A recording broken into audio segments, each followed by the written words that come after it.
Halo semuanya, apa kabar? Mudah-mudahan semuanya dalam keadaan sehat.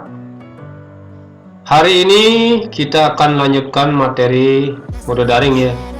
Kita akan bahas sekarang materi bab 3, yaitu tentang klasifikasi materi dan perubahannya.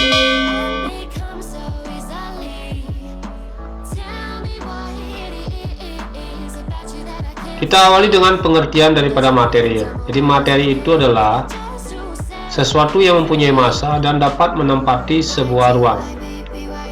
Kemudian materi berdasarkan wujudnya dapat dikelompokkan menjadi zat padat, cair, dan gas. Materi juga dapat dikelompokkan menjadi unsur, senyawa, dan campuran. Ada 3 wujud materi ya, yaitu padat, cair, dan gas. Ini masing-masing sudah kita tampilkan contohnya ya. Nah, kemudian masing-masing wujud materi tersebut memiliki ciri-ciri ya. Kita awali dengan zat padat, itu mempunyai bentuk dan volume tetap. Kemudian jarak antar partikel zat padat itu sangat rapat. Kemudian partikel-partikel zat padat ini tidak dapat bergerak bebas ya. Sedangkan zat cair itu mempunyai volume tetap tetapi mempunyai bentuk berubah-ubah tergantung pada media yang kita gunakan ya. Kemudian jarak antar partikel zat cair lebih renggang. Partikel-partikel zat cair ini dapat bergerak bebas, namun dia terbatas gitu ya.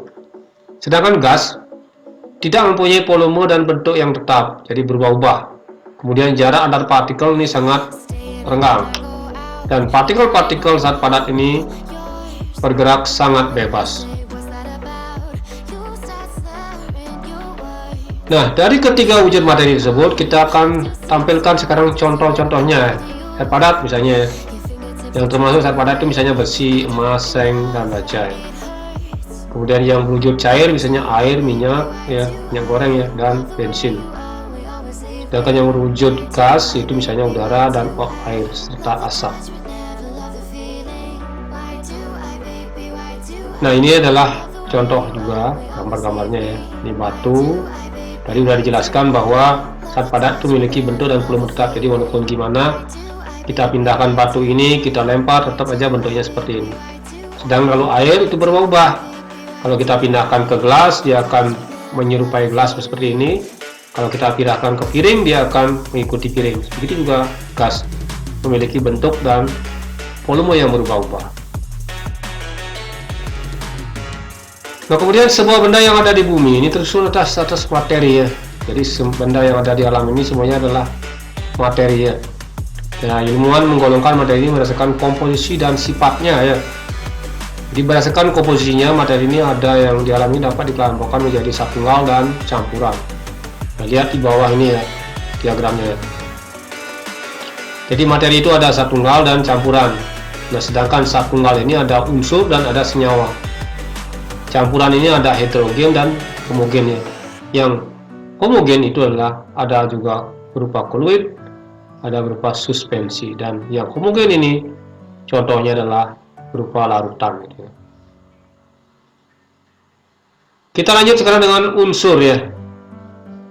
Jadi unsur itulah zat tunggal yang tidak dapat diuraikan lagi menjadi zat lain dengan reaksi kimia biasa. Unsur itu dikelompokkan menjadi 3, yaitu ada unsur logam. Ciri-cirinya itu adalah putih mengkilap, titik leburnya rendah, dapat mengantarkan arus listrik, dapat ditempa, dapat mengantarkan kalor dan panas, serta pada umumnya berupa zat padat gitu ya. Nah, ini adalah contoh logam ya. Yang pertama adalah krom. Ini sering digunakan untuk bumper mobil ya. Kalau dicampur dengan baja ini dapat berupa stainless steel ya.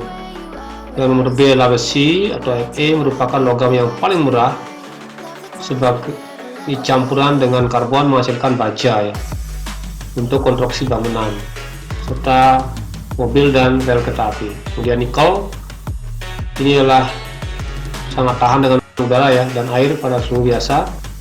Oleh karena itu nikel ini digunakan sebagai lapisan pelindung dengan cara disepuh.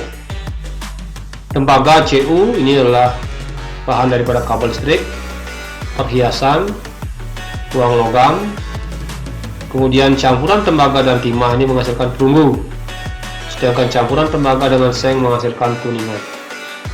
Seng, nah ini kita kenal seng ini dapat digunakan sebagai atap rumah ya, serta pekakas rumah tangga ya, dan pelapis besi untuk mencegah karat. Platina digunakan sebagai knalpot mobil, kontak listrik ya. Kemudian alat pada bidang kedokteran sebagai pengaman tulang yang patah. Emas, nah ini sudah kita kenal dengan pasti ya, digunakan sebagai perhiasan ya.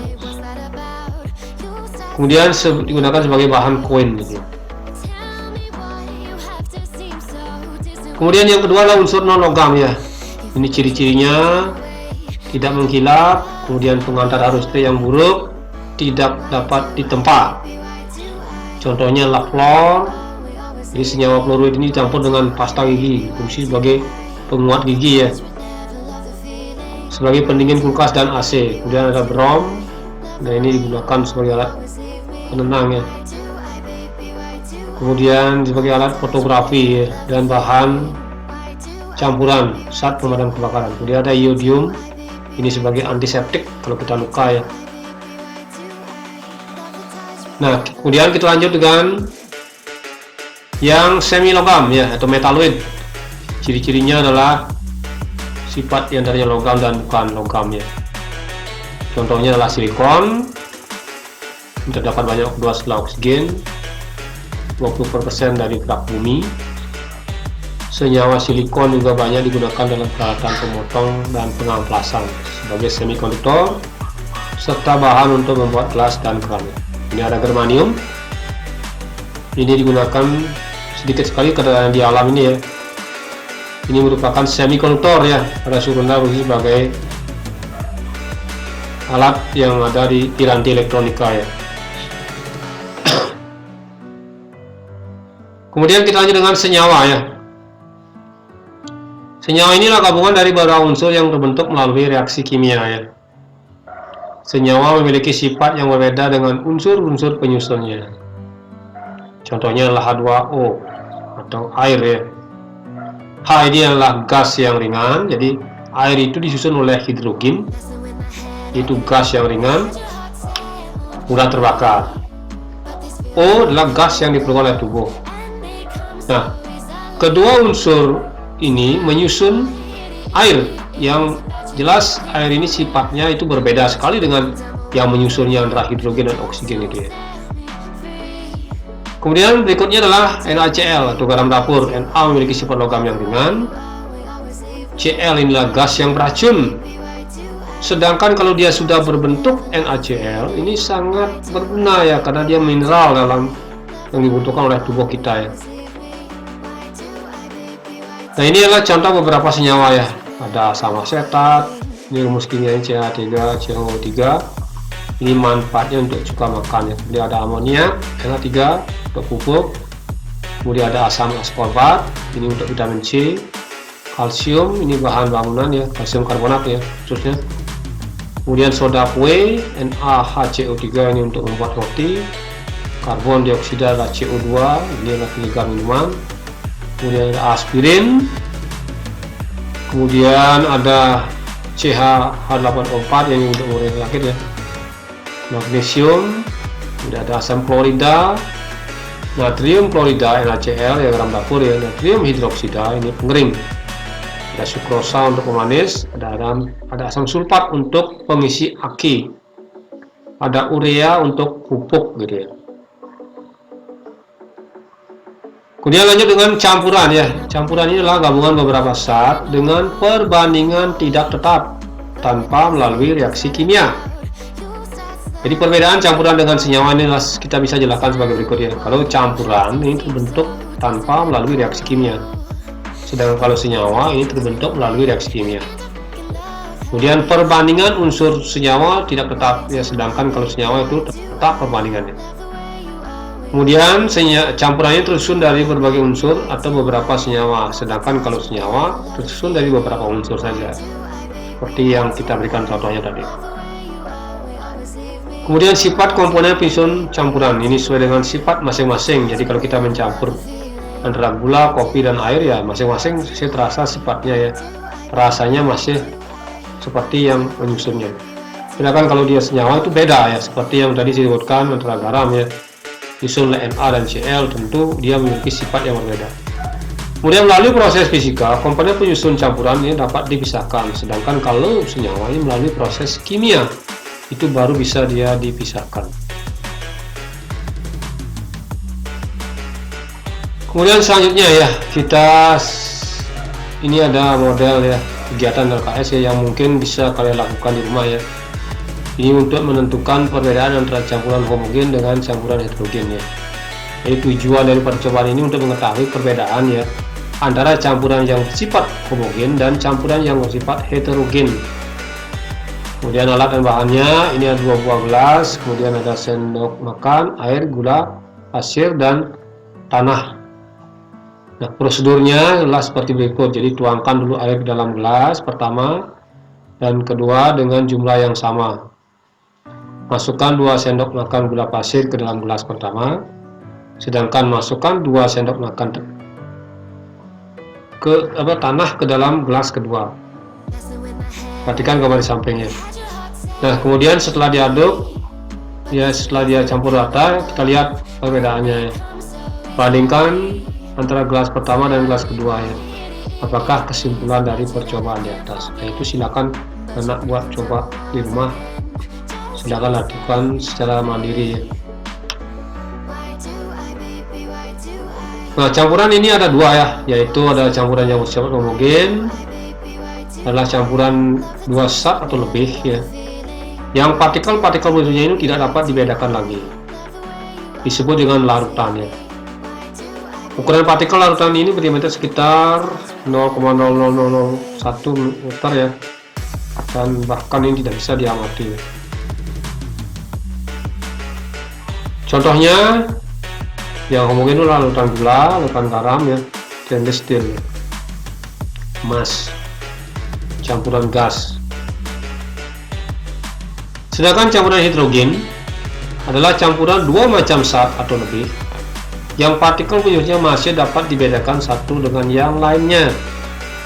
Contohnya tanah, air sungai, makanan, minuman, air laut, adonan kue, dan air serta minyak, dan lain-lainnya.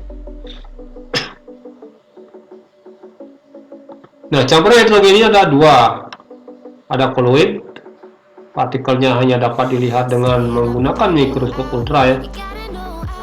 Kemudian ukuran partikelnya 0,5 sampai dengan 1 mm.